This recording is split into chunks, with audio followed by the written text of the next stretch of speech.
Yeah. How did today feel? Cathartic. He's out of my head. And I haven't been able to say that for a bunch of years. But for the first day since February 14th, 2018, I genuinely feel like I can move forward in a different way without the process of wondering what's going to happen to him, holding him accountable. He's gone. He has no commissary. He's going to hell on earth. I hope people are clear. What's going to happen to him in prison is going to be hell on earth. And the only time I will ever have any thought of him in my head again will be the day that you all report that one of the prisoners finished the job. How important was it all for you to make sure that the defense knew how you felt going through this process and dealing with that? For me, it was actually the reason that I felt compelled to give my statement today. And I talked about it a bit in the beginning of my statement. I had concluded that I wasn't going to give a statement.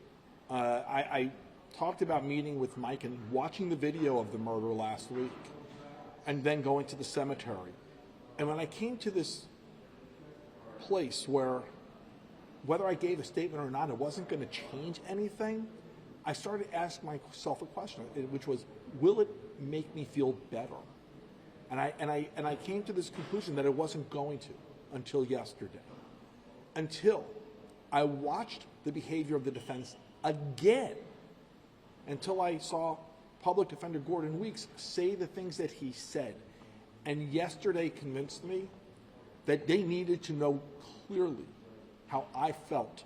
It is the main reason that I felt compelled to give this statement today. And I hope when they are assigned another role, they understand, if nothing else, doing their job does not mean giving up their humanity. Doing their job does not mean they need to treat the victims like antagonists. We weren't. We were the victims. I'm a parent. I wasn't their antagonist. And I hope when they get their next job, they understand that. Do you feel like anything that was said, did you notice, did you feel like any of the words from the parents or of the friends or family registered with him at all? Oh, I know they did, because my wife spoke before me. And my wife specifically said, I want to see your face.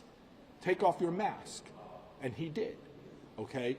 That's the first time he took off his mask in this proceeding.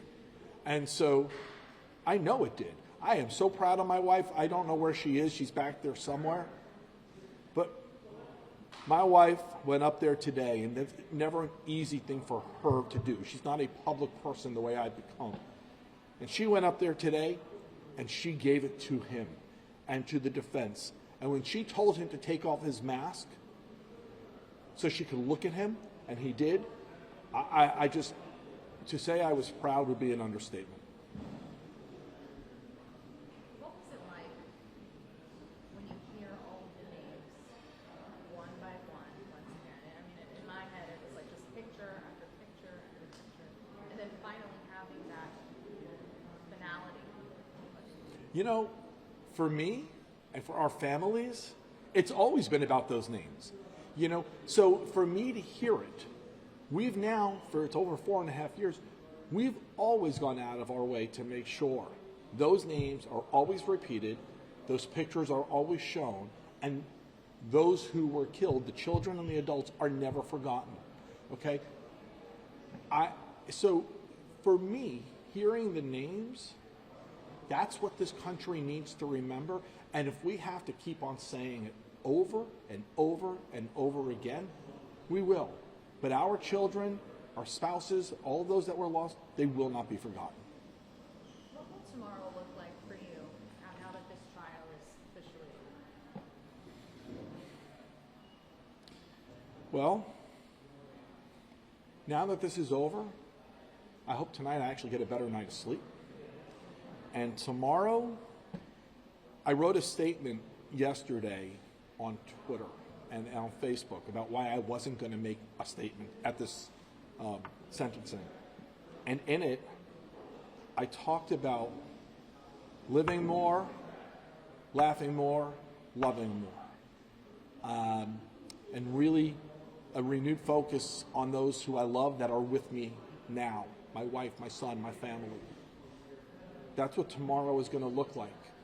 We're going to do the things that make us strong as a family. We're going to do the things we do now to honor Jamie's legacy through our foundation, Orange Ribbons for Jamie. We're going to get this new initiative of ours, Paws of Love, off the ground, where we're going to give emotional support dogs to victims of gun violence. Tomorrow is going to be about the future, not him.